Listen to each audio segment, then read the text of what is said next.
2, 1. Oh, there. Hey everyone, we are so excited to be talking to you. I am Gretchen Rubin. I'm Elizabeth Kraft. Yes, we are the hosts of the Happier with Gretchen Rubin podcast, and we are so excited to be together. Yes. We're going to talk about Design Your Summer, something that we've done for the last several years. And it's very fun that we're together. Yes, and I'm actually getting to be in your tiny home office that you always talk about on the podcast. It is tiny, I can attest to that. Yes. Squeeze the chair in next to you. Yes. And it's summer and I'm in New York, so there's nowhere I'd rather be in the summer than New York. Yeah, we've been walking around, and this was something that we didn't plan for our summers. We didn't realize that we would have an opportunity to spend so much time together, because just with the way things have shaken out, we're going to overlap in Kansas City. We're overlapping here. We're doing like a sisterly adventure. Together. Yeah. And so that's, so part of it is just like being open to whatever the summer can hold. Yeah. So we're calling, because I'm having the summer of striking, but now I'm adding to that the summer of family. I mean, and you are as well. Yes, exactly. So let us know in the comments, like, do you have anything that you're thinking about trying to do this summer? Have you started? Like, I'm having the summer of rereading, anything like that. Because what we found is that summer can just slip away. So much, yeah. And I'm lucky because normally summer is actually more like my fall. And I'm usually working a lot in the summer, and it's kind of a bummer. Now, I'm not happy that writers are on strike. The WGA is on strike. But one advantage is that I have a little more flexibility and freedom to do things like come see the family. So I'm trying to just grab onto that and take advantage, but I'm still, and then picketing whenever I'm in LA, of course. Right. Oh, someone's doing a design thinking class. That sounds fun. Someone says your hair looks amazing. Oh, good. Well, I've been working on my hair. I've been trying all different tools. So thank you. I was just working on it. Elizabeth has very thick hair. She once had a hairdresser when she was complained because her hair was so thick that it was dulling his instruments. Yes. And it's like, that is the real thing. Oh, someone's having a summer of freshly grown fruits and vegetables. Oh, that sounds so enticing. Oh, it does. Well, because that's one of the things is like, what are the tastes of summer? Because maybe it's things like watermelon and corn on the cob or ice cream. We used to make homemade ice cream in the summer when we were young. Especially in our Grandma Kraft's backyard. And it was when you had to crank it. So we'd sit back there and I can hear like the cicadas and the salt. Oh, it's the best. Well, this is reminding me, I have to mention Life in 5 Senses, because like part of what makes the summer or any season so distinctive is like the things that you experience at that time and no other time. It's funny, when I went to Flavor University as part of Life in 5 Senses, the secret was they were all trying to come up with the next pumpkin spice. That was the design. They tried things with maple and they tried this and they tried that. But part of what is great about pumpkin spice is it's so closely associated with a particular season. So it feels exciting, but then it comes and goes. So what other if you're going to design your summer, what do you want to make sure? What are some of the tastes that you want to make? Well, watermelon, I feel like, is very summer. I only eat watermelon in the summer. Yeah. And then BLTs. So when I go to Kansas City, you'll be there. I have requested that we have BLTs because that to me is a summer food, just because I guess the tomatoes are so yummy in the summer. Yeah. And that's kind of a specialty of our mother. Yes. She loves a BLT. Oh. She makes a great BLT. Now, a lot of people are saying they want to have a summer of reading. A lot of people are reading, relaxing and reading by the pool. Yes. Reading a lot of books. So summer, to me, I associate reading and relaxing. Yes. Like if I'm on vacation, I never want to watch TV because I'm so relaxed that I just want to read. Yeah. And so I think summer's a great time to read. So here's a question. So say in the comments, like, do you want to have like the summer of Jane Austen, or I had like the summer of Proust, or the summer of Virginia Woolf? So you're reading a particular author, or you could have a summer of like mysteries and you're reading a bunch of classic mysteries, or like the summer of horror and you're reading a lot of delightful horror, or like getting caught up on contemporary novels. Sometimes people are sort of like, oh, I hear about all these new books. I'm excited to read them, but I don't get to them. I love the summer of rereading because there are all these books that I love so much, but it's always that tension between the opportunity cost of rereading. You don't like to reread much. I don't. I rarely reread, and I rarely watch anything again, TV or movie. Yeah. By the way, Gretchen, Jill says she just finished your book and loved it. Thank you. Thank you. Oh, and somebody, I saw something about Fantasy Island switched by. What? Oh, someone says Miss Fantasy Island. Yeah. Thank you. I know. Fantasy Island was a great summer show. It felt so summer. Yeah, I wish. Those white dresses, yes. like flickering in the breeze. Yes. And I wish we'd kept it in the summer. I think it would have been better. But I'm not in charge. So. Right. And somebody mentions summer reconnecting with friends. That is a great thing. You've been reconnecting with friends here in New York City. Yes, I just had dinner with two of my best friends, which was, that gave me a summer feeling because it just felt like so much fun. Now someone says they volunteer in a dog shelter, so they're doing all dog themed books. Oh, there's so many. Oh, I can't look it up, but if you look on my website, when we were thinking about getting a dog, I read all sorts of books. That's what my first thing whenever I don't know what to do or I'm interested in something is I go read a ton of books. There's so many wonderful books about dogs, fiction and nonfiction. And so if you want ideas, you can look on GretchenRubin.com and there's a whole list. I'm remembering Ann Patchett in her, I think These Precious Days, maybe in that one, she has a whole essay about her dog. Yes, she does. Which is really good. And about someone said to her, she loved her dog so much, they kept saying that she really wanted a baby. And she said, no, I think a lot of people with babies actually wanted a dog, which I thought was so funny. Yeah. Oh, now Jill says, I would love any recommendations for cooking themed books. Okay. Oh. For us, our most neglected sense is taste. Do not come to us for things related to cooking and tasting. But I will have to say, the most charming book that you can ever imagine is My Life in France by Julia Child. She is so enthusiastic. It's such a beautiful book. You don't even, if you love cooking, I imagine it would just blow your mind. But I loved it, and I don't even care about cooking, and I certainly don't care about French cooking, and I certainly don't care about making French food myself.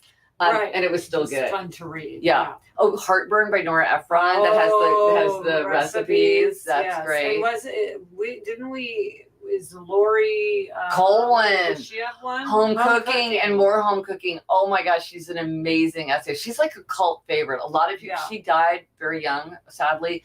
But there's like a whole. I went to a pop-up one-time book group that was all for Lori Colwyn because people love it. It's very New York City too. If you like reading a book, that's New York City. But she's there. Those are just charming. That's wonderful. Okay. Somebody mentions Blood, Bones, and Butter. Chef memoirs. There's so many chef memoirs. What's the one? Well, Anthony Bourdain has a famous one. Is that Heat? I don't remember what it's called. I think that might be Heat. Oh, please repeat the cookbook. So we mentioned Heartburn by Nora Ephron. She's the one that did all the famous movies too. But the funny thing about Heartburn is it's based on her true story. How her husband, what was it, Carl? The reporter, a very famous reporter, the Deep Throat reporter, left her when she was pregnant for another woman, and so her revenge was to write this novel, which was then made into a movie. Starring Meryl Streep and Jack Nicholson, right? Right. So Best Revenge. Okay, so that's Heartburn, and it sounds like it might be sad, but it's actually hilariously funny and has recipes. Then we also mentioned Home Cooking and More Home Cooking by Lori Colwyn, Colwin. And then My Life in France by Julia Child. Well, Carl Bernstein. Thank you, Cindy. Yes, that's it. That's it. Now I'm all fired up. I know. There's so many. There's so many. Oh, I read a great one by a young chef. I'll never remember the name. But he's like young and like a New York City guy. I can't remember. Somebody says listening to your book on Libby. Oh, that's great. You mentioned Libby on Here in Hollywood. So for anyone who doesn't know, Libby is a library app for audiobooks or digital books. Yeah. Really, digital or audio. And I love Libby. I mean, I buy a lot of audiobooks, but I want so many that it's just not reasonable for me to buy that many. So I get as many as I can on Libby. And I absolutely have loved it. And you could put holds on things that are really popular. So I may have 4 holds going on, and then it's so exciting when it pops up. Right. It's like getting a present in the mail. Yeah, and then you get to keep them for 3 weeks. So that's, a good long time. Right. Yeah, okay, but back to this idea of using the summer as a time to read, like whether it's a themed reading, like cooking or but a lot of people, it's a good time to maybe experiment with using something like Libby, or maybe you don't listen to audiobooks very much and you want to try them. Or maybe you don't really listen to podcasts and you want to try podcasts. Sometimes in the summer, it feels like things are a little bit less hectic. And so you can kind of take the time. I mean, anytime we use something new on our phones, it's a little bit of a hassle to like, got to create an account and like, what's my password? I got to write down my password. I got to figure out like how to navigate it. But a lot of times then we get so much pleasure and benefit, and it can be such a helpful tool. And so summer maybe is a time to think of like, okay, well, maybe I have been meaning to try Libby, or I have been meaning to try podcasts. Somebody says I can't. Okay. Please post the book titles on the Facebook page. I'm driving. I can't write them down. Okay. I will. Yes, we will try to. Okay. All right. Happier in Hollywood Facebook group. If anybody wants to join, just search for Happier in Hollywood in Facebook. And as we say, join the conversation. Yeah. Oh, someone says, are those new glasses, Elizabeth? They're not. No, maybe it looks different. Maybe, yeah, like with we're not with my more poofy hair. I was going to say, for anyone who is starting the whole podcast thing, wants to listen to a lot of podcasts this summer, I'm really enjoying a podcast called Spellcaster, which is about Sam Bankman-Fried, who's just been arrested in the crypto scandal. So for those who like Blue Bloods, Bad Blood, about Elizabeth Holmes, we talked a lot about it, I think, on Happier in Hollywood. I would say this is in that same world. It's interesting, Elizabeth. I don't know that people who know you would realize how much you love a business story, and how much you love a big business debacle. I do. I can't. And yet you haven't explored the whole Enron. Well, I watched the documentary, The Smartest Guys in the Room. Yeah. Which was absolute. I had no idea. I didn't know any of the details. Right. So that was fascinating. Right. And I think a fantastic new podcast that's just entered the scene is Julie Louis-Dreyfus's Wiser Than Me. It is not fair that someone who is like a brilliant actor is also turns out to be this amazing interviewer. I'm kind of like, don't be greedy. Yes. Well, you know why, Gretchen? I have a theory. Oh, why? Well, because great acting is so much about listening. So is that true? Oh, yeah, absolutely. Okay. That's the key to acting, is listening to your partner. So if you think, and so if you think about that, interviewing, also the key is listening. So it doesn't surprise me. Well, it's also, and I mean, we've talked about this before, when you're doing an interview, you need to prepare so that you have structure, and you make sure that you hit certain points that you're really interested in, but you also need to stay in the moment. Yes. And that can be very hard to do, because you sort of, and I think I struggle with this more than you, and maybe it's being an upholder. It's like, I have my 6 things. I want to go through the 6 things, and you can hear when Julie Louis-Dreyfus is like zigzag, like, okay, we're going off on that,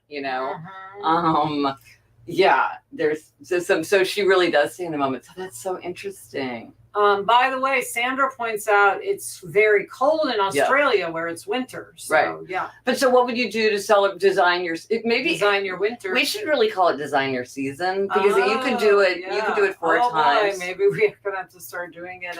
Design your season. Every season. Yeah, that's right. Interesting. Well, because there's the foods, there's the smells, there's the activities, like what makes it special, because it does make life feel richer and more vivid.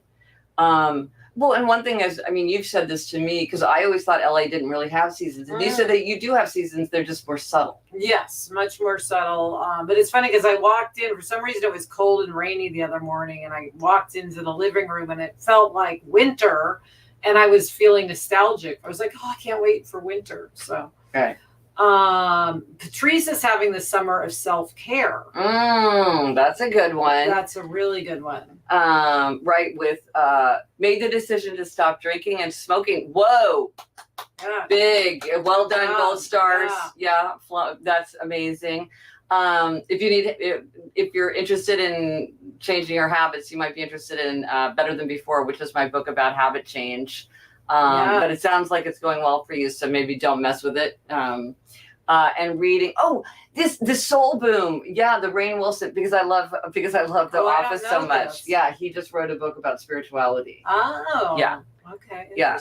And Viktor Frankl. Oh, that is the best book in the whole world. Yes, that is Viktor Frankl's Man's Search for Meaning. If I was going to say what is a book that everybody in the world should read, and I think like they've sold 40 million copies or something. So many people in the world have read it. It's excellent. When someone's asking for longer books like The Goldfinch, and I have to say now this is not like The Goldfinch at all, but it is longer, is The Stand. Stephen King. Stand is so good. The Stand. I don't know why I never read it, and I read it right before the pandemic, and it is a book about a pandemic, although very different from the one we all experienced. And I mean, I think everybody should read The Stand. Can I just say, I stayed home from work one day to play hooky because I could not stop reading. I was like, I simply have to read The Stand. It's so good. It's so good. Eleanor just read it. Oh, she did? Yeah, and it is long. It's good for the summer because it's just like when you pick it up, you're like, this is a commitment. But here's what I will say. I read the unabridged version because I thought, well, you have to read the unabridged. I wish I hadn't, because then I found out the material that wasn't in the abridged one, and I didn't need it. Yeah, there was a reason that it was abridged. And it's still very long. And it's still very long. So read the abridged version of The Stand. Yeah. Oh, Amy's having Summer of Newbery winners. We love children's literature. That is great. In fact, my one of my children's literature reading groups just chose Tuck Everlasting, which I believe is a Newbery winner. And that's a wonderful book. I cannot wait to reread it because I'm going to reread it. And Angeline is having a winter of music, choral events, going to concerts, and learning piano. Wow. Fun. That's a great. That's the senses, Gretch. That's the senses. Hearing and then touching, because playing. That's one thing that I hadn't. We weren't big music people, but I mean like instrument people, because it's very touch focused. Like you don't think about like playing violin, playing the piano, how much it is the sense of touch. Oh, Jill's asking, am I still planning to read Alaska? Yes, I am. Great question. Yes, this summer? I don't think this summer, because what happened is I'm trying to read a lot of thrillers. And so if I dive into Alaska, that's just such a commitment. And I'm trying to read a whole bunch of books. But maybe which, because she's working on writing a thriller. Yes. Because action is the antidote to anxiety, and the stress of being on strike is very, and you've been on strike before. Yeah. And so you and Sarah were like, we know this is going to be, it's very important. You're all for it, but it's going to be stressful. And so we are, our action is that we are working on a novel. We're writing a novel, which is a bit of a thriller. Yeah. Which is why I'm, immersing myself. But this is the wonderful thing where you and I have to like take a step back and be like, okay, you're pretty lucky, because it's actually a billable hour for you to listen to a thriller. Oh, this is one of the most popular thrillers in the world. Yeah. I owe it to my you know what I mean? It's like that is your assignment. I know, which I enjoy very much. Yeah. Jennifer says, I am reading Bruce Fowler's book, Life in the Transitions, because he interviewed you, Gretchen, and now I am committed to reading books he refers to, including Frankel's book. That's wonderful. Great. Yeah, Bruce Fowler is a great writer. He has a new book called The Shift that just came out. And he's a terrific guy in that. That's one of my favorite ways to get books, is if I'm reading a book and a book is mentioned, I like to follow that train. That's fun. If somebody mentions it, that's really, really fun. Oh, Jill says, I will definitely read your thriller when it comes up. Thank you. Hey, we have our cousin, Sarah. Hey, cousin. That's fun. I thought you were on a trip. She's back. Oh, okay. Yeah. Yes. Well, and the thing about it is Elizabeth has just with the thriller, she's just like tantalized me with a few details. I gotta say, like, I'm like, I really want to. It's like the kid that wants the nighttime bedtime story that plays out. I'm like, okay, whatever happened to that? And I think we have over 50 pages now, so that's a real start. I don't understand people use pages instead of word count. Because the pages, it just depends on like your margins and. Well, I think we're going, if you go 250 words a page is what the standard is. Is that what it is? Yeah. Okay, I didn't even know that. Yeah. So okay.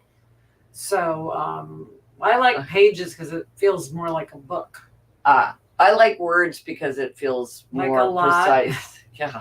Well, so it's like then if you have chapter breaks, blah blah blah. Yeah. Heather says, I'm a scaredy cat who doesn't read thrillers, but I'll make an exception for you, Liz. Thank you, Heather. Yeah. It's not going to be too scary. It's going to be more like surprises. It's really a lot about friendship. Turns. It's very much about friendship among women of, who are empty nesters, although Gretchen and I talk about in an upcoming episode of More Happier that we want a new phrase for empty nesters. Yeah, we want a new metaphor. It feels like that's kind of a tired metaphor. Yeah. But so anyway, it's a lot about friendship and a lot of twists and turns and excitement. Yeah. What show on Amazon Prime or Netflix would you recommend? Ooh, I am finally watching Better Call Saul. Like, we are the last people on the planet. My husband Jamie and I are finally watching it. And if you haven't seen it, it's really good. I actually like it better than Breaking Bad. But what they do with time between Better Call Saul and Breaking Bad is so fascinating. I love that. How about you? I can't remember what show is on what streaming network. I really like Love and Death, but I think it might be on Max. Yeah. And that's and what did Netflix, The Night Agent is really fun and good. I got a cameo on that. The Happiness Project made a cameo. Yeah. But I haven't seen it yet. It's really good. Created by my old boss Sean Ryan, who created The Shield. So really good. Oh, people love Beef. I need to watch. I've not even heard of that. What is that?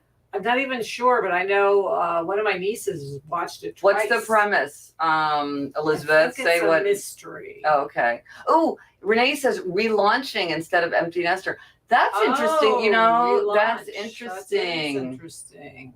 Yeah. Well, because they talk about our children ready to launch, and you're relaunching. Well, and we were talking about the metaphor of open water. Yeah. So it's kind of related to that. I just went to the Rory says, I just went to the Outer Banks of North Carolina. I always pick up a book from the place I visited to extend my vacation. Yeah, I think we talked about that a couple years ago, that you could read books about a place before you go or after you go to kind of like stay in the vibe. That's a great idea. Yeah. What are some other great shows? Oh my gosh. I feel like I've been watching so much, but now of course I can't think of any of it. Oh, well, what's a fun show is Fatal Attraction, which again, I don't remember which streaming service it's on, but it's a retelling of the movie Fatal Attraction, but it has a lot of the Glenn Close's character's point of view. Oh, interesting. And it stars Lizzie Kaplan and Joshua Jackson and Amanda Peet. Well, and then for people who are wondering about Beef, Shanetta says Beef is about one person having a beef about another driver. Show starts with road rage. Ooh, we've all been there.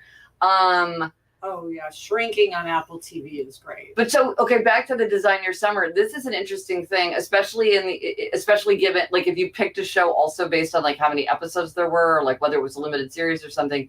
You could have the summer of Beef or the summer of Breaking Bad, or like I basically had the fall of Mad Men because Elizabeth had been telling me for years that I would love Mad Men, and I was just like, I just can't. It was 90 hours of TV or something, and I just couldn't bring myself to start. But then, of course, once I started, I couldn't stop. I was watching like 3 and 4 episodes a night and loved it.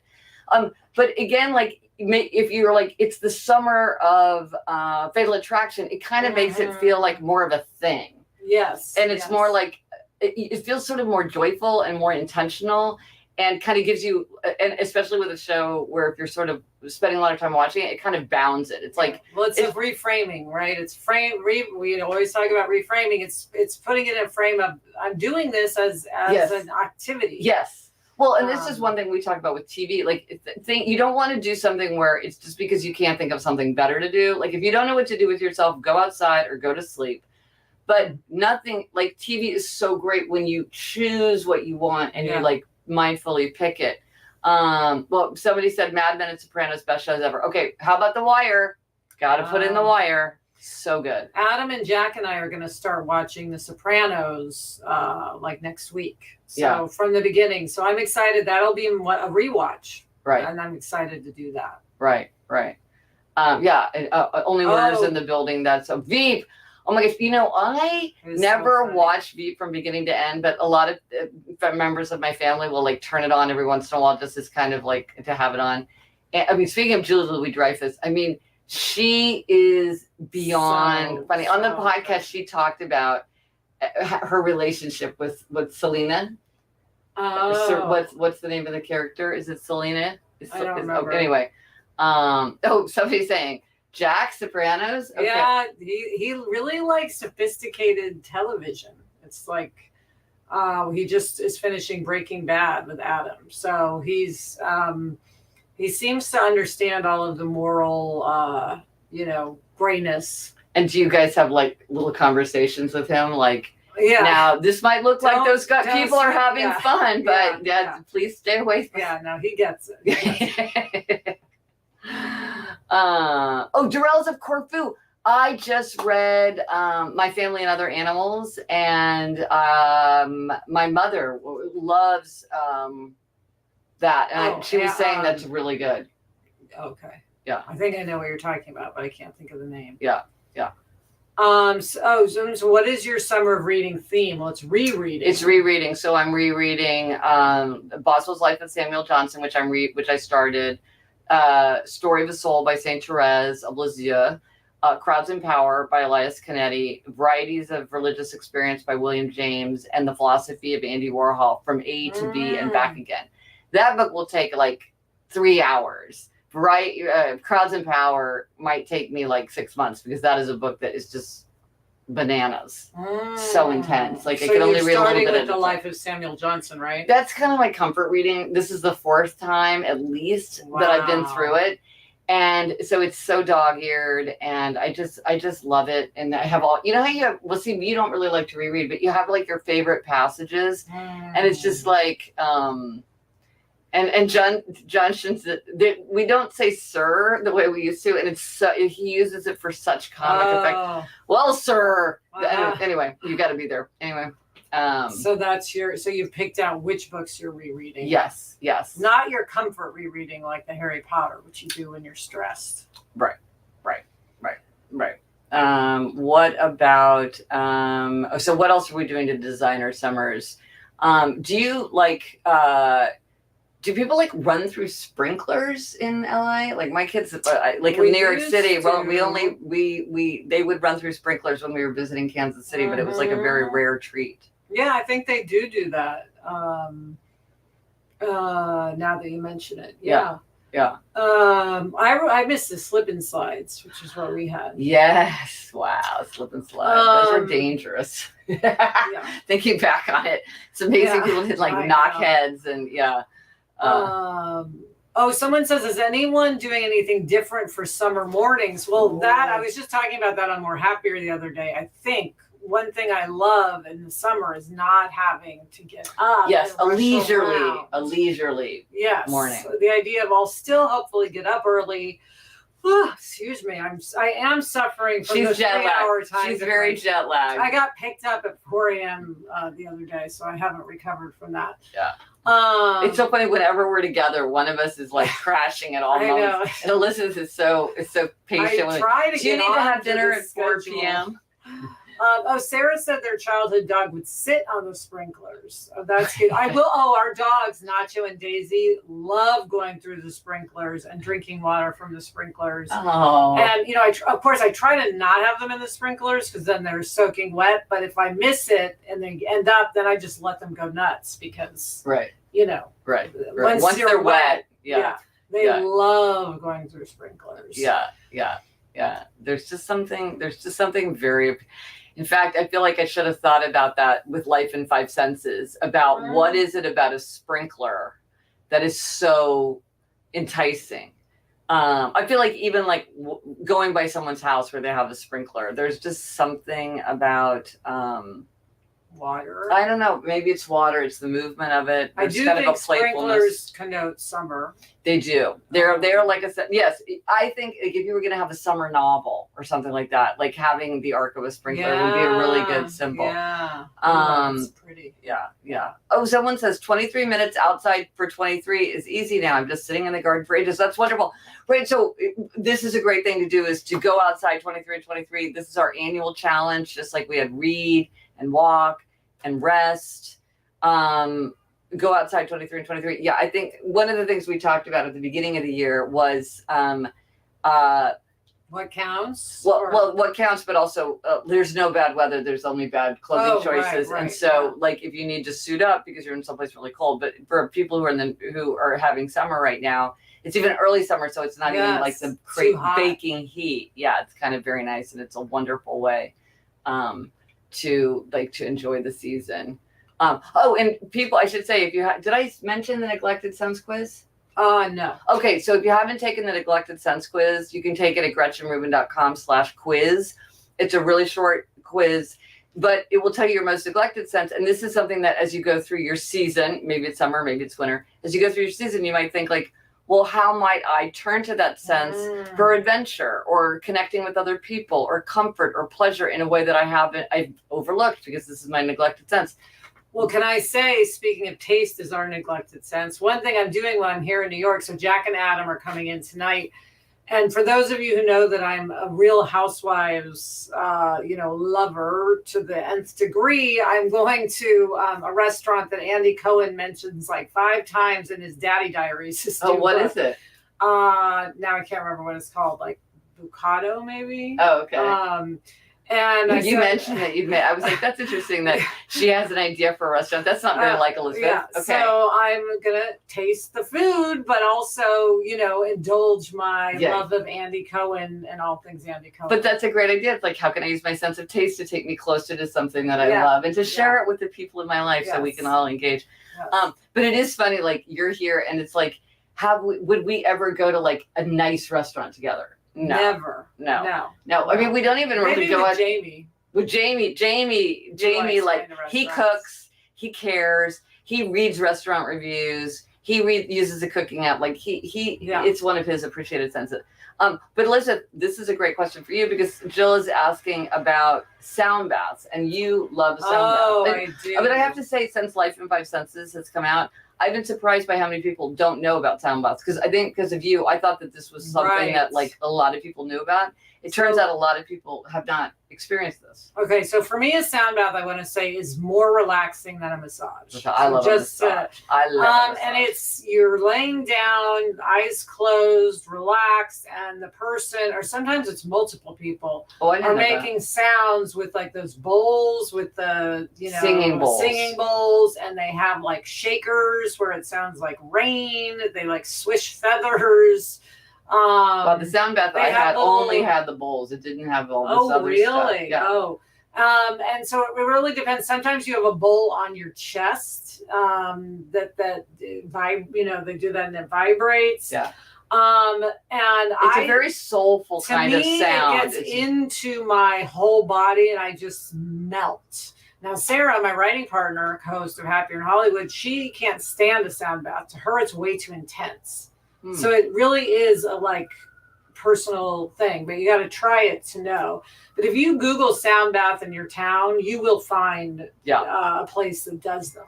And just so you know, it's like, it's one of these, it's kind of a good activity maybe to do with a friend or somebody you don't know that well, because it's like, you don't have to do anything. Like you don't have to perform. You don't have to you just lie there and it happens. And it's not that long. Like the one I went to was like 45 minutes. Yeah, that's. And so it's very kind of, it's like, if you need something where there's like no pressure and like, you don't know what to do or what to expect. This is something where nothing will be required of you. That's the thing. You don't have to chant or any of that. You're just or even applaud or even like make interested faces because you're just lying there with your eyes shut. Yeah. At worst, you'll kind of take a nap. Gretch, someone said this reminds them of the COVID lives, the lives Yes. we did 5 days a week Yes. during Oh, those were lockdown. so that great. got us through because it gave us like a reason for getting dressed and Got structure. Yeah, no, that was great. Yeah. Yeah, well, this has been so much fun. We're gonna So go off. fun. Our parents are here, so we're gonna go see our parents. But thank you so much. It was so fun. Design your season. Yes. Let us know. Season. Yeah. Enjoy, oh, it's somebody saying the sirens, right? Yes. Because I say I never hear the sirens because I live in New York City and I did not notice it until Joanne pointed it out. Okay. Bye, everyone. Bye. Onward and upward.